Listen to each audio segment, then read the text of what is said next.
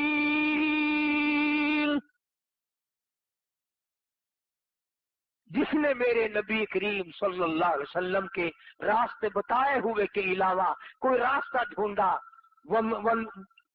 تلاش کیا، نولیہ ما تولا، ہم بھی اس کو پرے کو دھکا دے دیں گے، ونصلہ جہنم وساءت مصیرا۔ تو مدنی کریم صلی اللہ علیہ وسلم اپنی گھر والیوں سے ناراض ہو گئے، تم نے کیوں مطالبہ کیا روٹی کا، کیوں مطالبہ کیا کپڑے کا کہ اس میں فراخی ہونی چاہیے، اور جب رسول ناراض ہو گئے تو اللہ بھی ناراض ہو گیا۔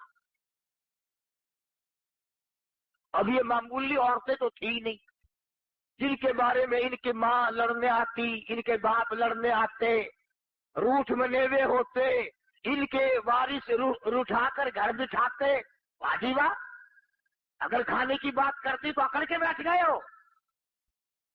اللہ پاک نے آواز دی یا ایھا النبی قل لازواجک ان کنتن تردن الحیاۃ الدنیا وزینتہا فتعالین امتعکن واسرحکن سراحا جمیلا۔ کیا دھمکی دی ہے پروردگار عالم نے، کتنی زبردست دھمکی ہے، ڈانٹ ہے۔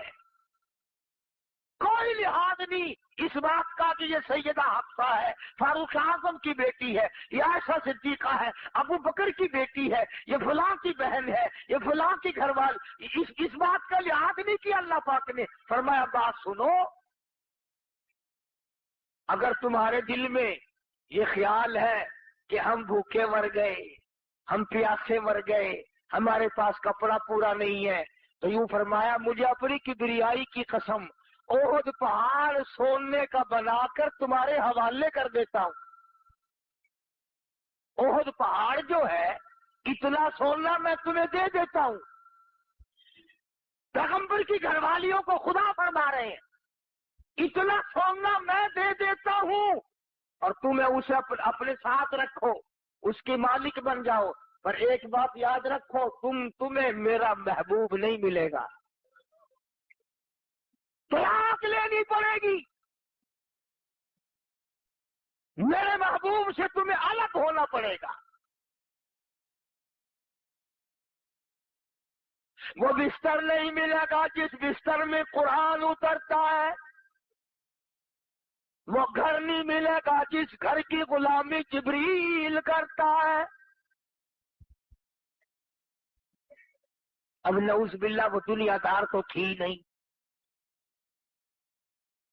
تمام کی تمام نے مشورہ آپس میں کرنا شروع کر دیا، اب کیا کیا جائے؟ تمام کی تمام نے عرض کر دیا، حضور کریم صلی اللہ علیہ وسلم نے ایک ایک سے پوچھا، اللہ پاک نے فرمایا او میرے محبوب کتنی وفادار ہے یہ؟ تمام کی تمام نے عرض کر دیا، یہ کھجور کا ایک دانہ بھی بند کر دو، یہ پانی کا ایک پیالہ بھی بند کر دو، یہ جو کچھ ملتا ہے اسے بھی ختم کر دو، پر کالی کملی والے تیرا دامن چھوڑنے کو ہم تیار نہیں۔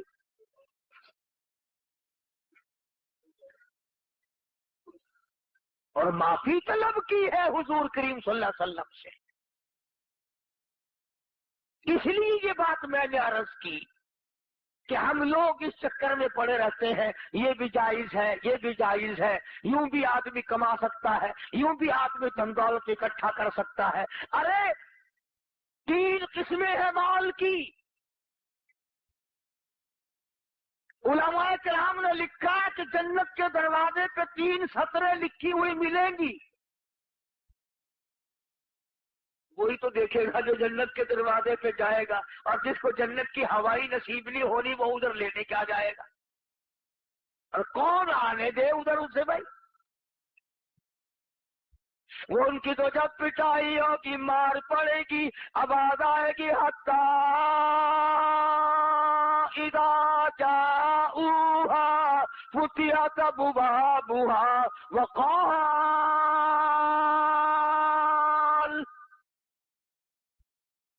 وقال لهم خزنتها ألم يأتكم رسل منكم يتلون عليكم آيات ربكم؟ جہنم کا دروغہ ہی کہے گا، فرشتے کہیں گے کہ تمہیں شرم نہیں آئی، تم کہاں آئے ہو؟ تم سرکار مدینہ صلی اللہ علیہ وسلم کے امتی ہو کر، اتنے اولو العزم نبی کا امتی ہو کر، اتنے بڑے محبوب پیغمبر کا امتی ہو کر جہنم میں آیا، تجھے شرم نہیں آئی؟ الم یاتکم رسول منکم یتلون علیکم آیات ربکم۔ میاں قرآن نہیں سنا؟ کبھی نہیں آیت سنی؟ اللہ کا پیغام نہیں سنا تھا؟ آج دنیا یہود کی ریس کرتی ہے، عیسائیوں کی ریس کرتے ہیں، مگر وہ ریس بھی نہیں ہو ملتی، وہ باتیں بھی ہم میں نہیں جو ان میں ہو، انہوں نے آج پکڑی ہے۔ اور کسی نے بتلایا کہ ایک آدمی نے انگریزوں کے ملک میں کافی دن کمایا، اور کما کما کر کے ایک انگریز کے پاس جمع کرتا رہا کہ جب میں اپنے وطن جاؤں گا تو تجھ سے وصول کر لوں گا۔ سال کمایا، 2-4 سال کمایا، اس کے بعد واپسی کا ارادہ ہوا تو اس انگریز سے کہا کہ میری امانت وہ واپس لا میرے پیسے۔ انگریز بے ایمان ہوگا، کہنے لگا کون سے پیسے؟ کہ میں نے تیرے پاس جمع کر رکھے تھے کہ میں تو تجھے پہچانتا بھی نہیں۔ اس نے بڑا سمجھایا کہ دیکھو میں نے پردیس کاٹا ہے، بیوی بچوں سے دور رہا ہوں، بڑی دقت اٹھائی ہے، تکلیف برداشت کی ہے، میری رقم دے دے۔ انہوں نے کہا میرے پاس آئی نہیں، مجھے تو نے دی ہی نہیں۔ اس نے بڑی کوشش کی، اس کے ملنے والوں کو بھی لایا، چھوٹے بڑوں سے بھی کہا، مگر وہ نہ ماننا انگریز۔ تو اس کو کسی نے ایک طریقہ بتایا کہ تو گرجے میں چلا جا، وہاں جو پادری ہے، یعنی انگریزوں کی مسجد کو گرجا کہتے ہیں، اور ان کا جو مولوی ہے اسے پادری کہتے ہیں، تو پادری سے جا کے کہو، وہ تیری سفارش کرے گا تو یہ انگریز پیسے دے دے گا۔ یہ بیچارہ مزدور وہاں گیا اور جا کر کے اس کو داستان سنائی اور بتایا کہ بھی میرے پیسے ہیں اور دیتا نہیں ہے، میں نے بڑا کہا مگر پیسے نہیں دیتا۔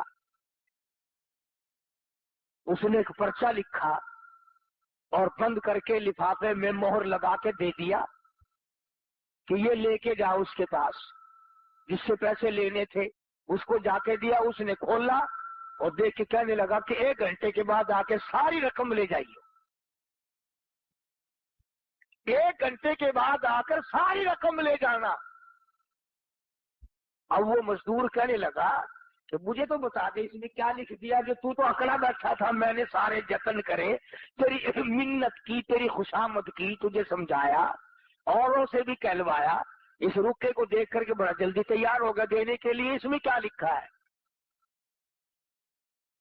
کہنے لگا اس میں یہ لکھا ہے کہ تو مسلمان کب سے بن گیا،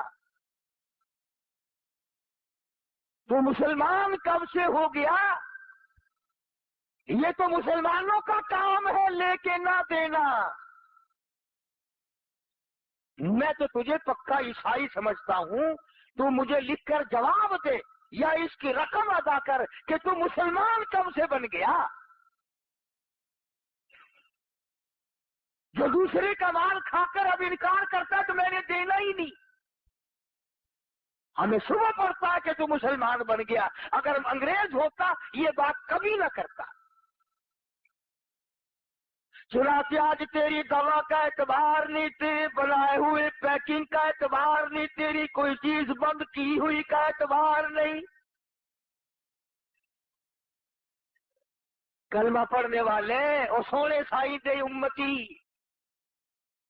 تیرے ہاتھ کی بنی ہوئی چیز 4 آنے میں نہیں کوئی خریدتا، انگریز کے ہاتھ کی بنائی ہوئی چیز 10 روپے میں خرید لیتا ہے۔ کافر کا یقین ہے، تیرا یقین نہیں، کیوں؟ کیا وجہ ہے؟ اس لیے کہ تو دنیا کے پیچھے لگ گیا، تو نے قبر بھلائی، تو نے حشر بھلایا، تو نے پلسرات بھلائی، تو نے موت بھلائی، تو نے بڑے چھوٹوں کو جنازے بھلائے، تو نے قبرستان میں جا کے کبھی دیکھا نہیں کہ کتنے لوگ تھے، آباد تھے، آج برباد ہوئے پڑے۔ تو ہم لوگ اپنی کتنے دن کی زندگی ہے، اس قدر حرام خوری کر رہے ہیں لوگ جس کی انتہا نہیں۔ ملازم بعد نہیں آتا، مزدور بعد نہیں آتا، مولوی بعد نہیں آتا، اگر جہاں تک اس کی چلتی ہے وہ بھی کرتا ہے۔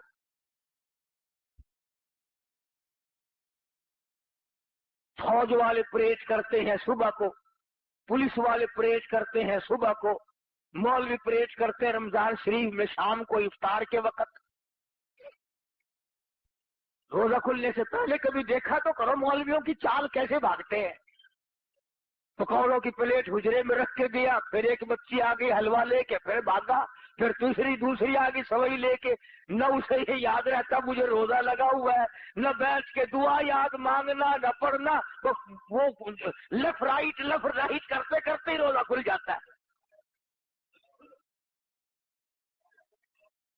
تماشا دیکھا گئے ہم کہاں؟ اور اگر یہ یقین ہو جائے کہ مجھے اللہ پاک نے جو کھلانا ہے وہ ملے گا ملے گا ملے گا۔ اب منہ سے تو آپ بھی کہتے ہیں، میں بھی کہتا ہوں، پر اندر سے یقین کوئی نہیں۔ اندر سے یقین بنے نا پھر بات بنتی ہے اصل میں۔ دل کی گہرائیوں میں یہ بات پیدا ہو پھر یہ بات بنتی ہے۔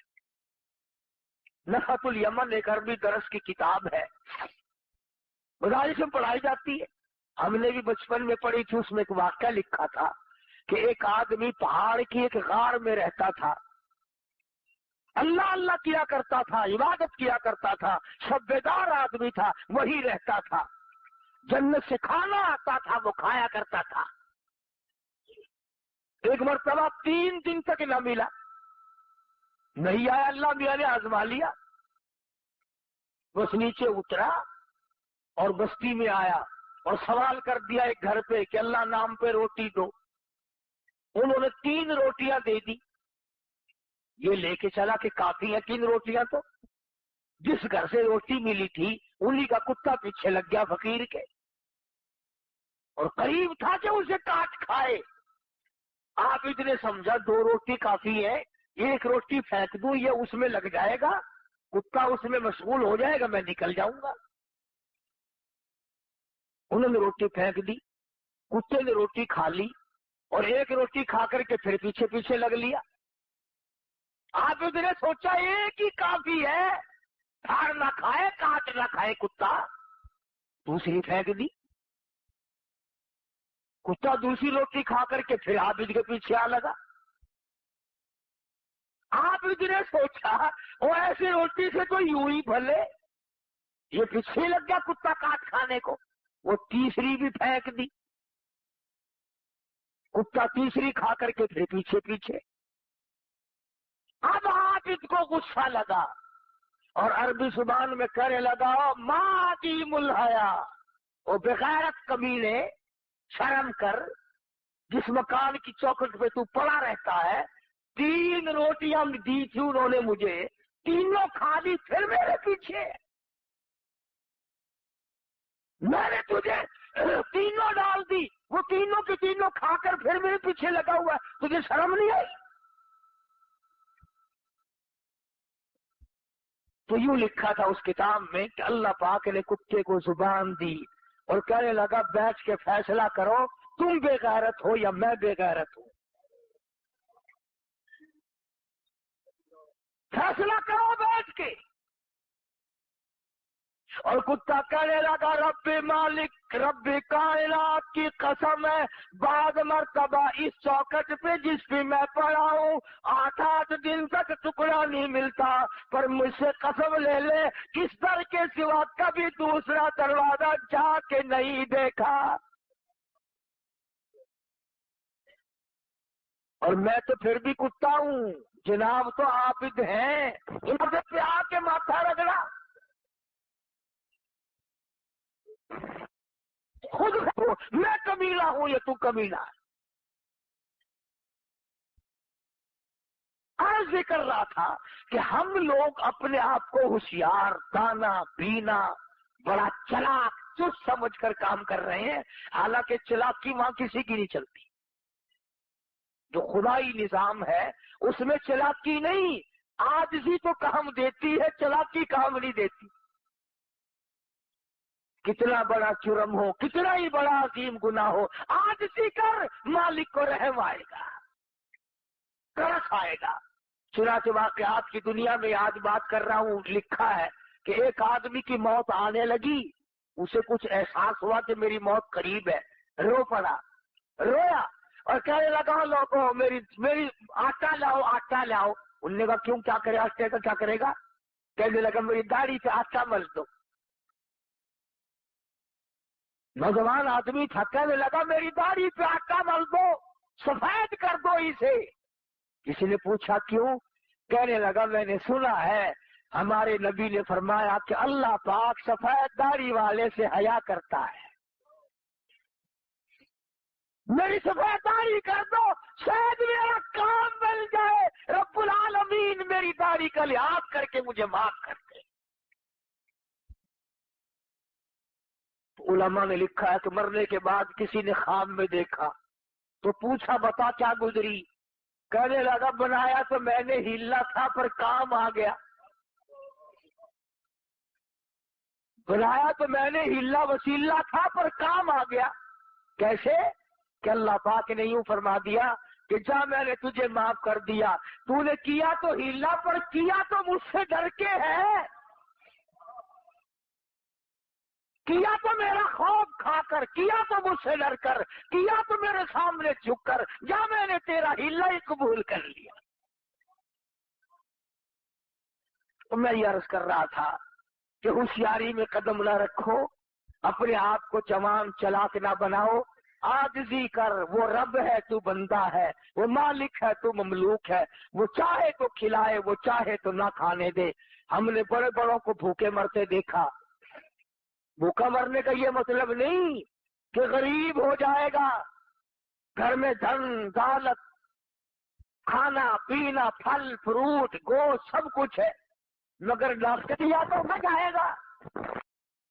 اب رو رہا ہے، گھر والی وہ کہتا ہے اتنا سا ٹکڑا دے دے، انہوں نے کہا نہیں اور سب کچھ ملے گا، ڈاکٹر نے منع کر رکھا ہے۔ انہوں نے کہا میں مر رہا ہوں کہ مر، کئی لوگ یوں ہی مر جاتے ہیں۔ تو جس کو خدا نے بھوکا رکھ کے مارنا ہے وہ ہر حال میں بھوکا مرے گا، اور جس کو پروردگار عالم نے قرآن نورانی موت دینی ہے۔ تو میں عرض کر رہا تھا کہ یہ دنیا جس کو ہم نے اپنا اوڑھنا بچھونا بنایا ہوا ہے، جس کو ہم نے اپنی زندگی کا حاصل بنایا ہوا ہے، جس کو ہم نے اپنی زندگی کا مقصد بنایا ہوا ہے، ساری زندگی کا مطمع نظر بنایا ہوا ہے، یہ وہ دنیا ہے جس کو قرآن کہتا ہے الا لہو و لعب، یہ کھیل اور تماشا ہے، یہ کھیل اور تماشا ہے، نہ تماشا رہے گا نہ تماشے والے رہیں گے۔ فرمایا وَإِنَّ الدَّارَ الْآخِرَةَ لَهِيَ الْحَيَوَانُ لَوْ كَانُوا يَعْلَمُونَ۔ آخرت باقی رہنے والی ہے، اس کی نعمتیں باقی رہنے والی ہیں، اس کا نظام سارا باقی رہنے والا ہے۔ اس لیے اللہ پاک مجھے اور آپ سب کو آخرت کا فکر نصیب فرمائے، اور یہ دعا ہر وقت کیا کرو، یا اللہ مرتے وقت کسی کا لینا دینا ہمارے ذمہ نہ رہے، اور تمنا بھی کرو، اس کی کوشش بھی کرو، اللہ پاک عمل کی توفیق عطا فرمائے۔ وآخر دعوانا ان الحمدللہ رب العالمین۔